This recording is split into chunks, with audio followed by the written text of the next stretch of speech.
Hello, ladies and gentlemen. Ken Coscia here, the International Training Director for the Silva Method, lead instructor. And today I have a treat for you. I have a special guest, David Parker, a retired registered nurse, RN, 40 years in practicing. He happens to be a Silva Method practitioner, and I'm going to save his story for him. But I asked him if I could do this video with him and record it because I'm just so impressed. In all these decades I've been doing this work, some people don't use the tools, but when they do, they get results. And this man, David Parker, is a good example of somebody who uses the tools. Even under the dire circumstances, it's hard for me to even fathom. I don't know that I could, myself with that. So I found it so inspiring. I think you will too. And I'll invite you to listen closely because there are definitely takeaways in how he describes what he did. And I may jump back in, we'll see, different things to point out some stuff. So, David, welcome. I'm so glad you're here. Thank you for having me. It's a Pleasure. pleasure. So, I'm Well, going to go right ahead, buddy. here we go. Um, I barely made it through high school when I was younger. I just didn't focus. I just wasn't motivated. I passed, but just barely by the skin on my teeth. So years later, I decided to go to nursing school. I wanted to be a nurse. And I thought, oh my God, how am I going to get through college when I barely made it through high school? So a friend of mine who was a semi-famous psychic had taken the Silva mind control class. Back then it was called that. Now it's the Silva method. And he recommended me to take Silva. He said, it'll help you with your focus and help you get through college. I said, well, let's go for it. It's only 4 days. So I signed up for the class. And back then the classes were like 12, 13, 14 hours a day. We would come in like at 8 in the morning, 9 in the morning, and we wouldn't get out till 11 or 12 o'clock at night. Fun. The classes were just intense, but we had so much fun. And I went through the 4 day class, and it was just absolutely life changing because of the skills and the techniques that I had learned. But right after the class, I mean, you're kind of there's so much stuff going on. It's like, well, now what do I do with it? So it took a little bit of time to kind of figure out, how do I use this technique and when do I do it? But I had already started college and I was studying, and I would do the technique that they taught in the class, like remembering a chapter that you're going to read. And I would go to my level, use the magic phone number 333-222-111, dial that up and go to level. And I would tell myself, like they taught us in the class, I'm about to read chapter 7. After I finish reading chapter 7, I am going to retain everything that I had read.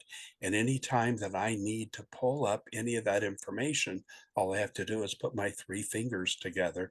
And then I added, all I have to do to go to my level is to take a deep breath. Because there's sometimes, when you're working with your hands, you can't do the three fingers. So I would take a deep breath and I would go to level. And I was getting through school like with straight A's in college. And it's like, oh my gosh, my mom would say, are you cheating? And it's like, no, no, it's Silva. It's a Silva class. So as I was getting into advanced classes, I had to take an anatomy and physiology class. And we have these books. This was before computers. This is back in 70s, early 80s.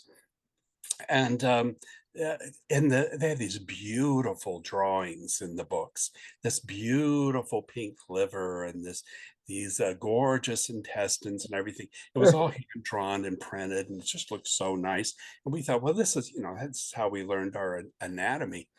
And finally, for the test, though, we had a cadaver, and we had to go, and they would stick pins and all the organs and everything's with the number on it.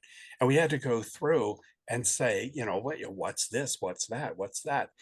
Well, this cadaver looked like it was from the Civil War. I think it You could barely tell that it was a human, and it was just, everything had shrunk up, and the organs were rolling around, and on top of it, the night before, we later found out someone played a joke on us and moved the organs around.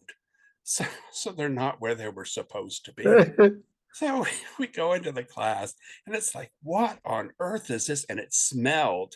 And then they sprayed it down with peppermint spray, which just turned me off peppermint for, for decades. It, and the kidneys, like where the kidneys were supposed to be, they had moved them up to the shoulder.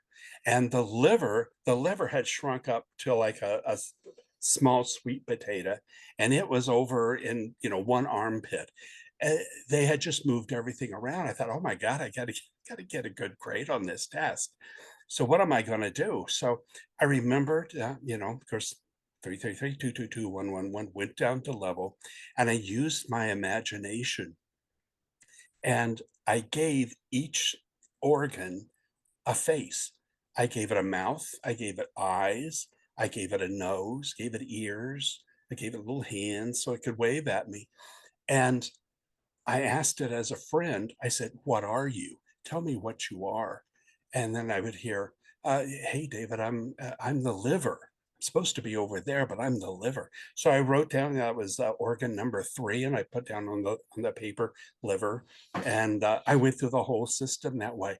I asked the organs what they were, and each one of them told me. The intestines just they were in shreds all over the place. So, only one of them had, it's like this big, and only one of them had a pin in it. And it's like it said, I'm the small intestine. It's like the intestine of an ant. But I put it down, small intestine. I was the only person that got 100% on that test because I used the Silva method. I used I communicated with the organs. I communicated with maybe the history and the vibration that was in that organ with whatever source I used. I went to level, and they told me who they were. Passed the class, and I had another thing which I used. I used Silva in so much in college. I graduated with great scores. We went we didn't have numbers. We had A, B, C, D. I had an A when I graduated college. I Wow. got like maybe a C in high school. And I think they bumped me up just to get me out. Wow. So it really did help. It when I would study, I could focus. And I tell you, that's one of the best things I heard that I learned through Silva is the ability to have one thought at a time Hmm. above everything else I learned and doing my practices. And I do my practice. I can push out um, I, any thoughts that I guess used to come through. I don't even remember what that's like anymore. Distractions, I can tune that out. And when you learn how to just have a single thought, you can use that in any area of your life. You can use it in your home life, in your business, and play, and in sports, whatever. So uh, when I would come to start an IV, they called me No Miss Dave because I never missed an IV. And people say, "Oh, wow, you're good." And it's like, well, I didn't tell them, but I used the technique. And remember, there's that one exercise where you focus on a cell in the back of your hand, and then you go inside the cell and you look around the cell.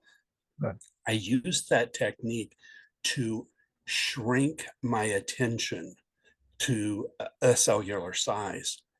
And there is so much power, not in being big, but there's so much power in reducing your attention to one small, tiny point. And from that point, I put that attention on the very tip of the needle on my IV. So when I'm starting an IV on my patient, of course, you can't shut your eyes and, go to level. You have to keep your eyes open. The patient would freak out.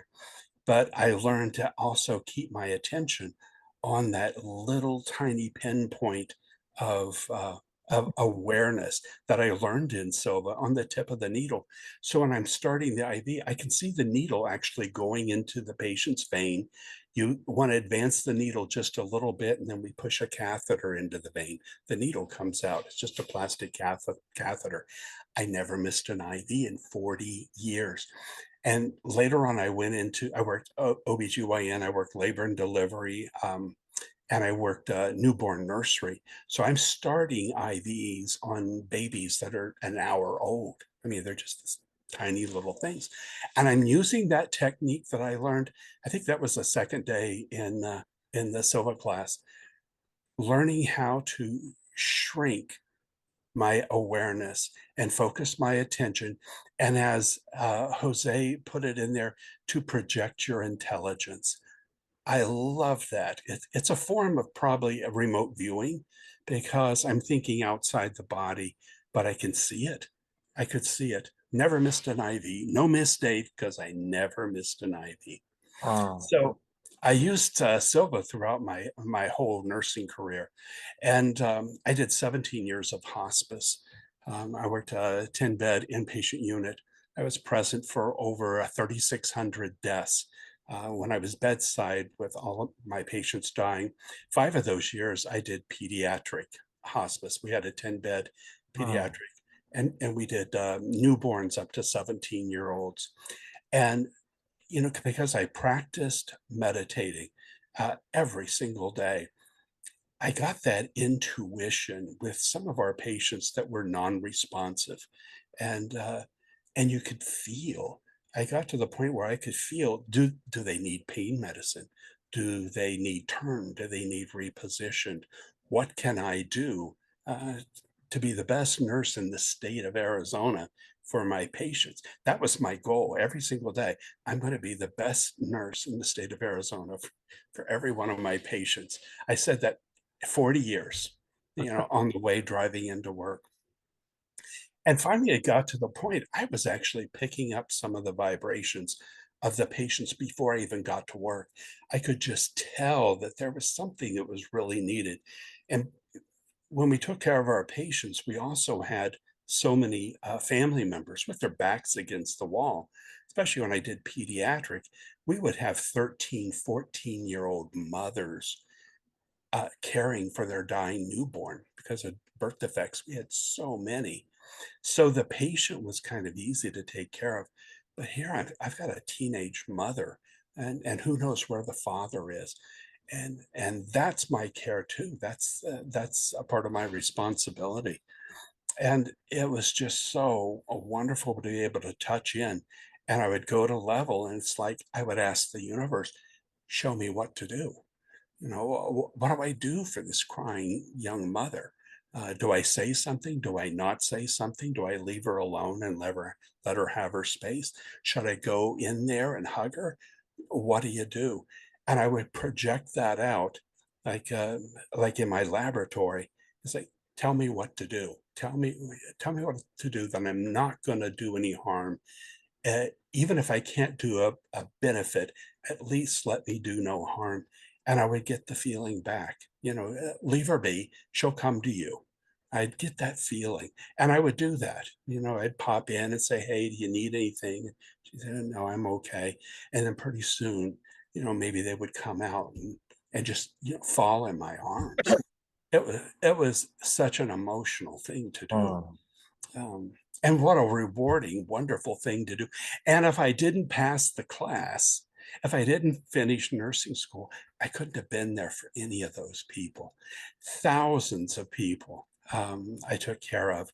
And now I wonder, I drive around town and some of the babies I helped deliver, 40 years ago, they could be driving all around me. They could be grandparents now.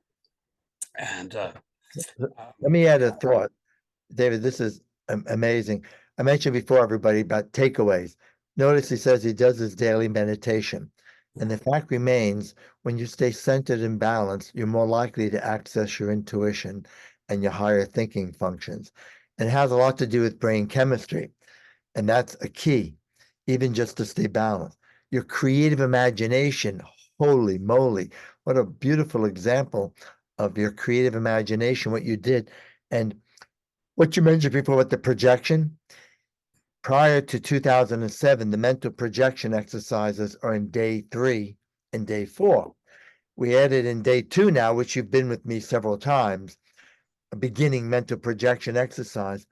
And what I'm loving about this, Dave, and I thank you so much for sharing it, is it's a practical example of, on one level, logically, we say, so why am I going to do this mental projection into the metals, the wall, the plant? This is the point. We're expanding our awareness. We're creating a skill set to be comfortable with that. And you applied it as a nurse. No Miss Dave. I'm going to call you that from now on with that. And also with your intuition. If you remember in day 4, well, day 3 a little bit, but day 4, we have the 3-hour breakout with caseworking and the laboratory, which is in part about building your trust with your intuition, like understanding what's the difference that makes the difference. When I'm accurate, I can trust it. And then, of course, we're great believers in absent healing, remote healing, etc. So in this instance, you're asking, what do they need? I want to be the best possible nurse. I mean, it's brilliant. You warm my heart listening to that, because that's what it's all about. When you have the trust in your intuition, then you apply it in your work. You happen to have been a nurse with that. I mean, I could go on and on. I won't, but I just had to add that. And may I ask you a question? Your mom, did she ever take the Silva course? She didn't.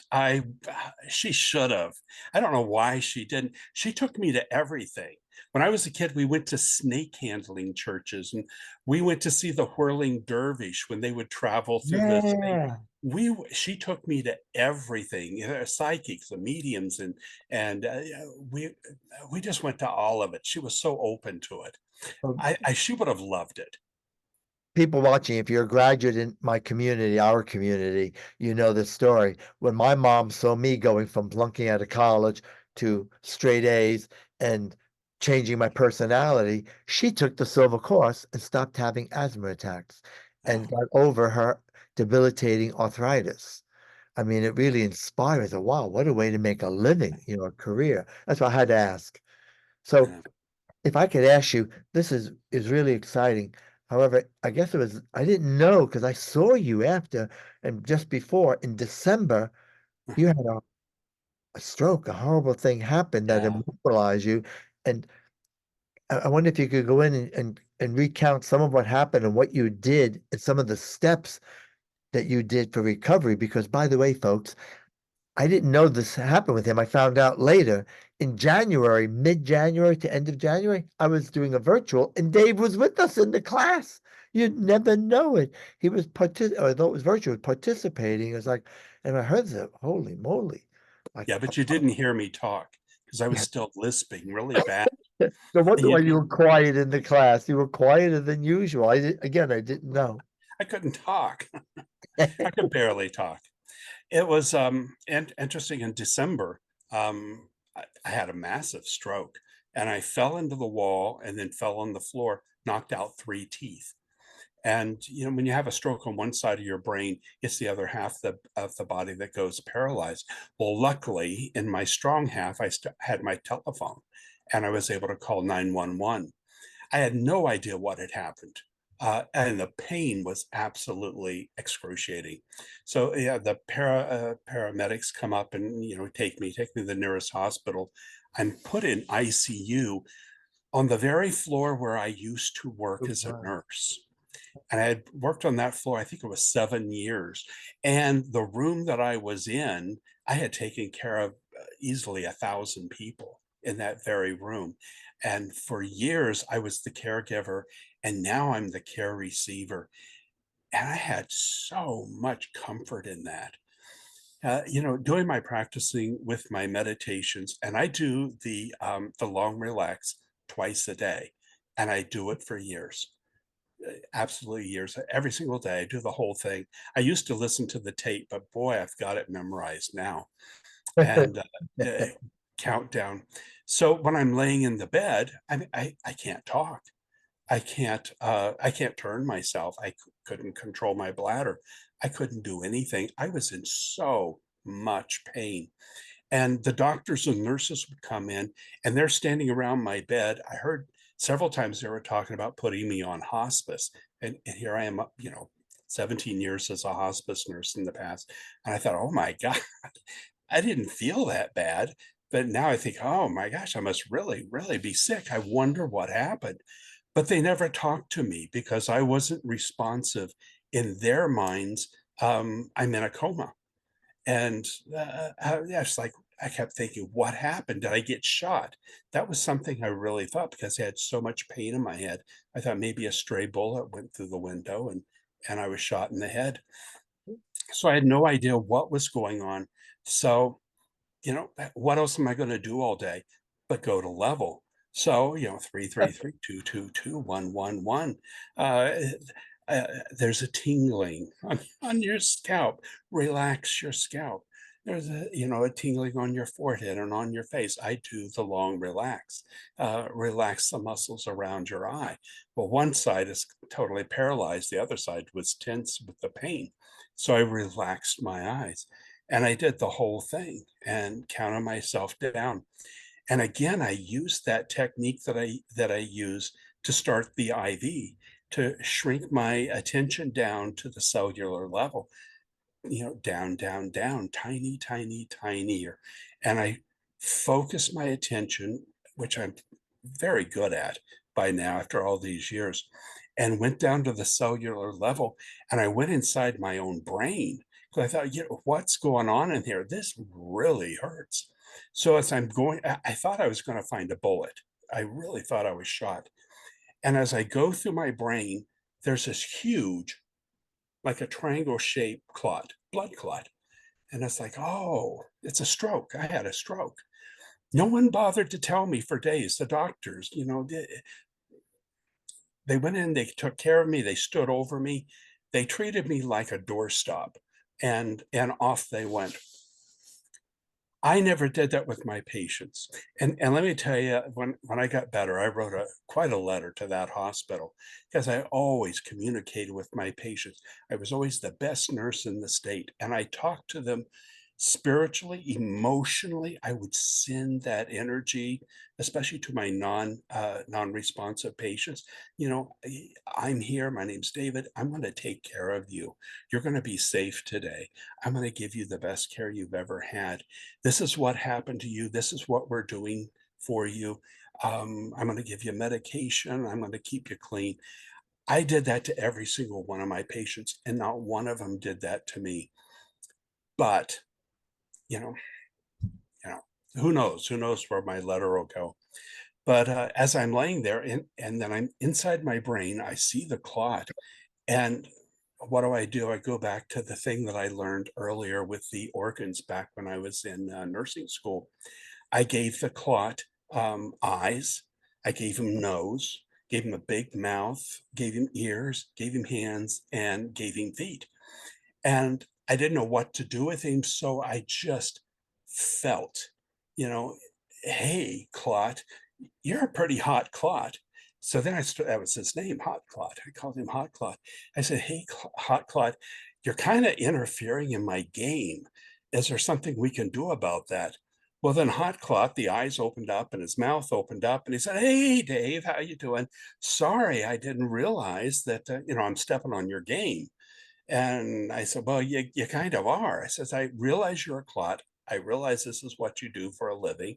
I realize this is your experience at this time.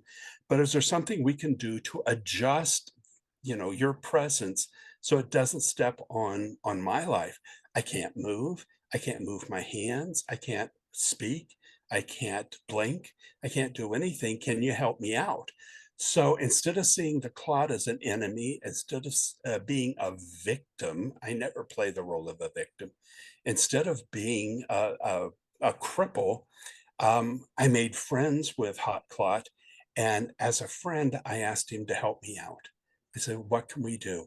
He said, well, maybe I can move. I said, please, is there somewhere else you can go, still have your existence as a clot, but not interfere in my life or anybody else's life? And he's saying, well, sure, Dave, let's work on that together.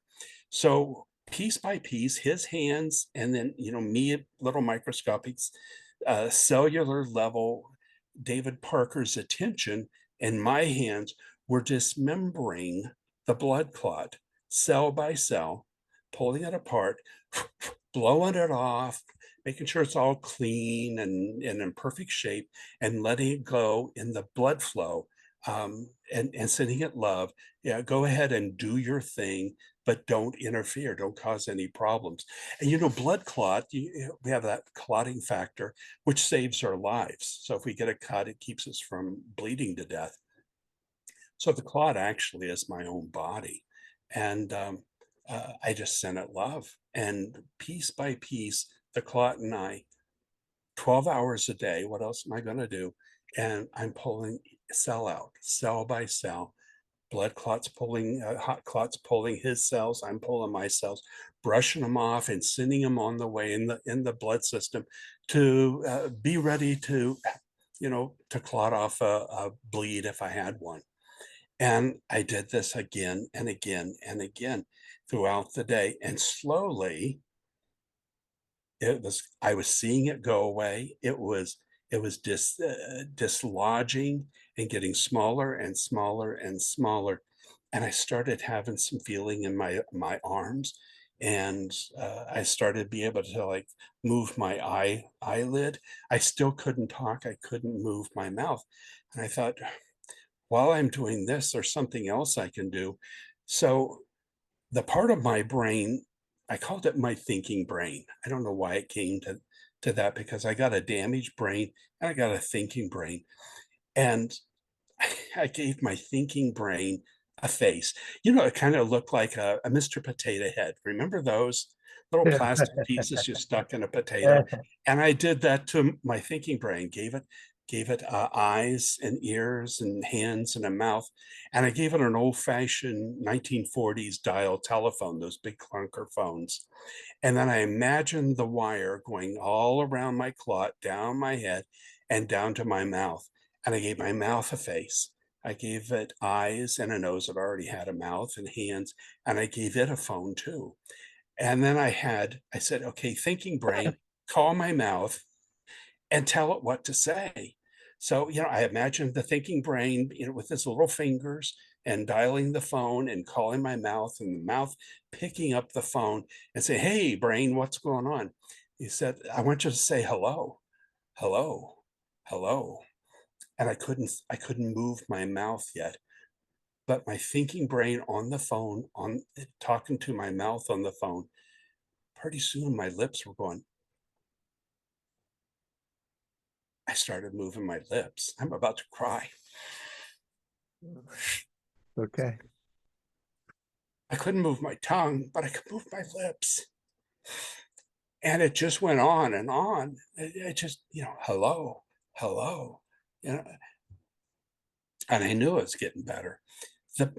Another thing was going on was the pain.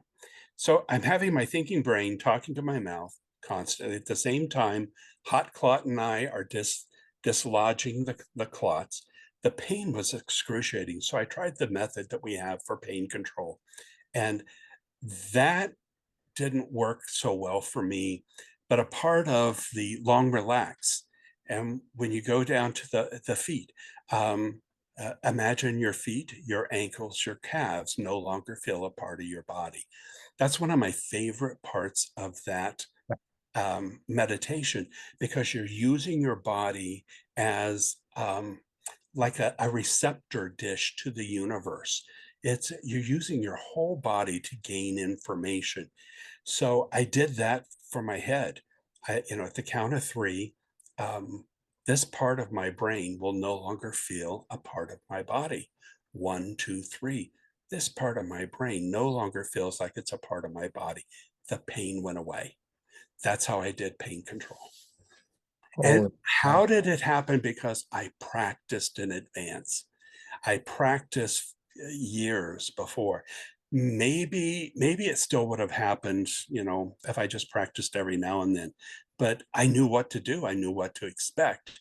I had such good results that that I knew I could do that. Let And me add something. yeah, excuse me, I know around here, what you just said, you practiced in advance, that's the key. Yeah, You do it when you don't need to.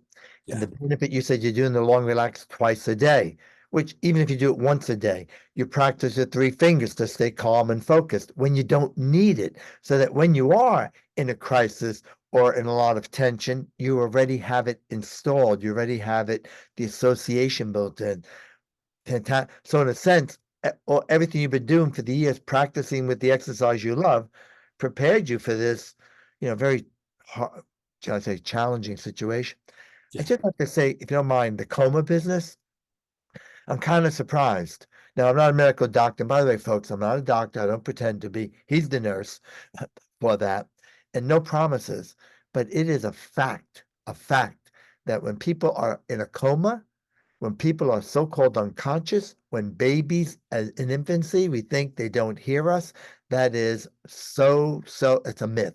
That is so far from the truth.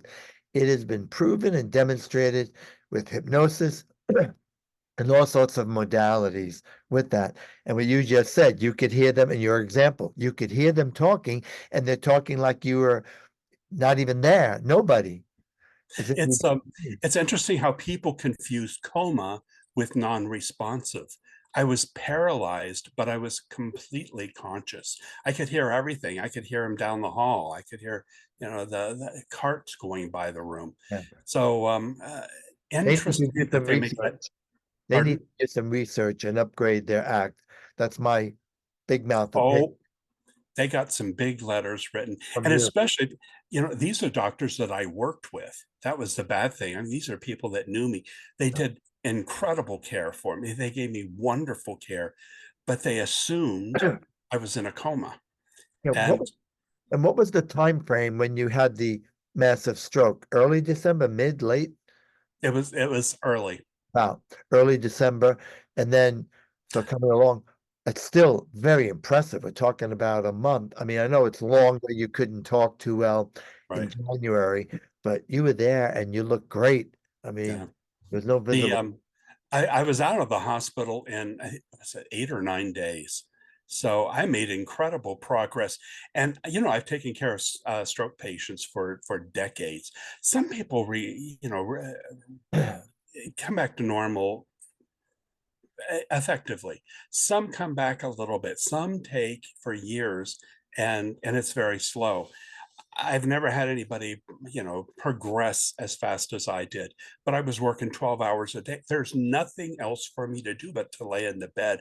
Might as well spend it in level and dislodging, slowly dislodging cell by cell, having my brain talk to my mouth. I know I progressed because of doing the meditation. And I never felt overwhelmed.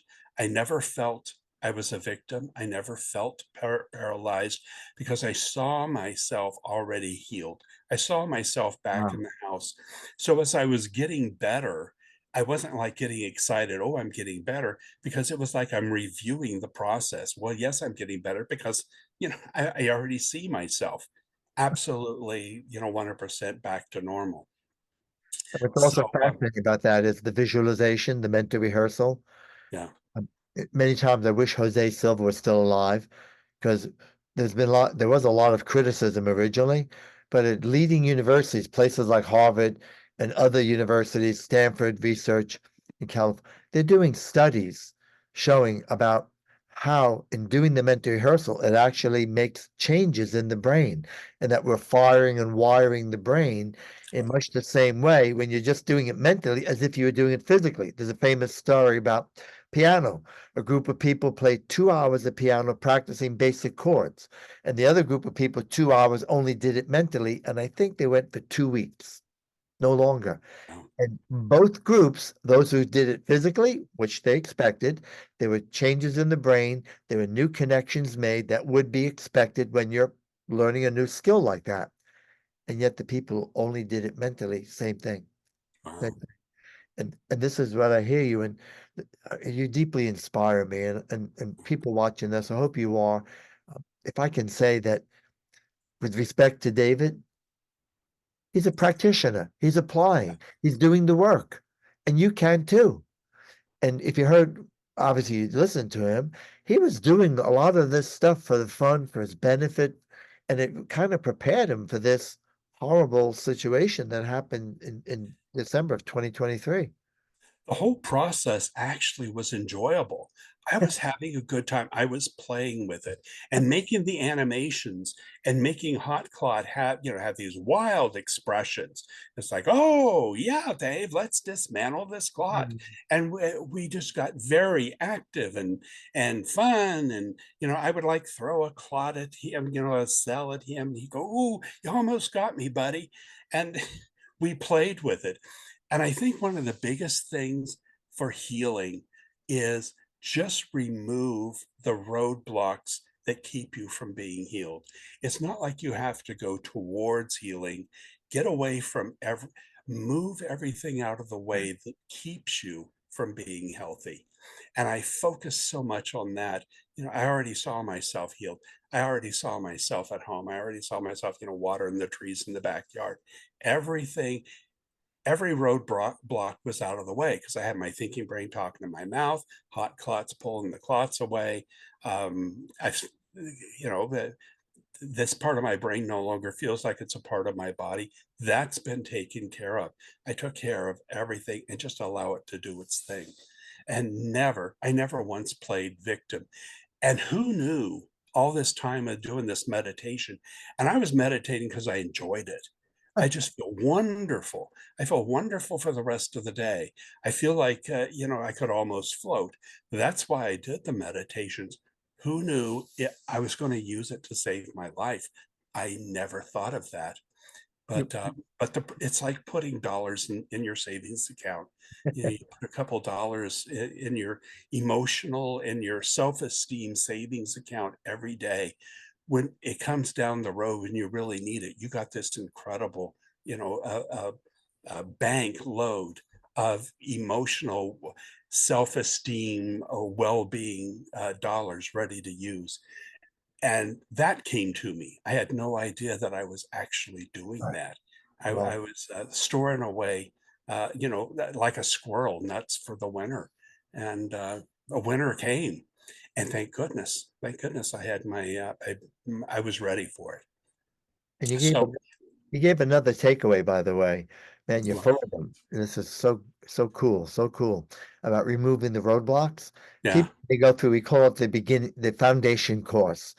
Now we call it the immersion of Silver Life and Intuition System. Way back when Dave first got started, we called it the basic lecture series. yeah. We added some content. However, people always ask me, Dave, where do I go from here? And Uh-huh. everything is in the Silver Life and Intuition System. All the tools you need, frankly, and you have everything you need. What we do, though, in the graduate work, like Silver Mastery, the graduate advance, only open to graduates, is help you identify and remove what's holding you back, the roadblocks, the stuff that get in the way spiritually, emotionally, psychologically, etc. And then Jose, when he was alive, Jose Silva, that is, researched healing. And sometimes we need help. And when he was doing his research between 44 and 1966, he became aware of healers, so-called healers. He never heard of stuff like that. And he checked them out. You could go in Mexico where there's no laws like we have in the States. And some of them, but some of them seem to be really the real deal. And based on that, in the research, what we do and what Dave's describing, it's called the Ultra Seminar on Spiritual or Holistic Healing. And these are the kinds of things I just want to give a plug for it.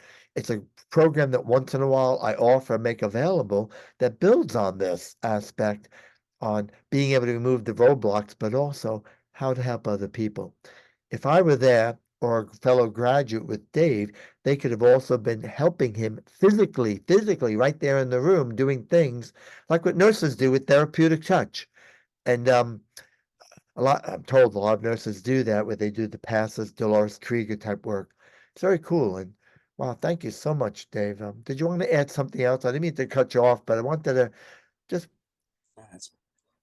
You know, um, Something that kind of came through me is healing doesn't come to you, it moves through you. Yeah. It's not like it's out there, and I need it to come to me. I need this, this wonderful ray to come down from the sky and come over me. It comes from the inside out. And that's one thing over the years of practicing the Silva techniques, I'm finding everything comes from the inside out. Everything that I've gotten, it unfolds more than just kind of clobbers you over the head usually. And Yeah, it uh, really is an inside game, isn't it? yeah, yeah, it is.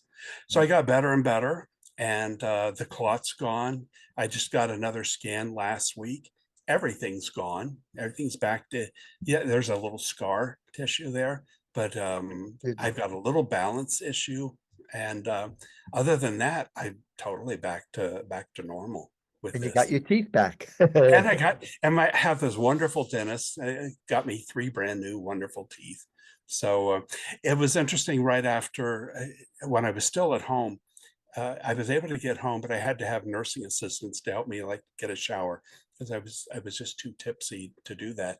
And this guy contacts me and says, "I really want you on another topic to be on my podcast." And I said, "Well, can we put it off?" No, no, no, we got to do it now, or forever hold your peace. I said, "Well, I look pretty bad." So I said, "Yeah, let's do it." That's one thing I learned years ago. I want to say yes more than no.